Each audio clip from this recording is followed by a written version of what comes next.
Hi everyone, welcome back to this channel. In this video, I will show you how to get the automatic cat feeder in Heartopia. First, make sure your cat carrying hobby has reached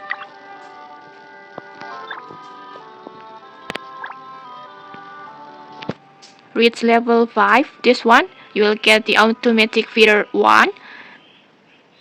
And then next, just go find the Mrs.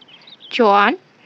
This one, and then after that, just talk to her, and then just choose the pet store like this. Scroll down, and then just scroll until you see the automatic cat feeder, this one.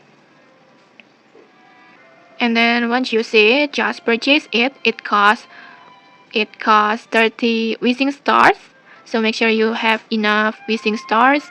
And then next, just tap on purchase, and then you will get this automatic cat feeder. And this tool is really helpful because it can automatically feed your cat and making pet care much easier. And okay, that's it. That's how you can buy the automatic cat feeder in Heartopia. If you found this helpful, don't forget to like, comment, and subscribe for more tutorials. Thanks for watching, and see you.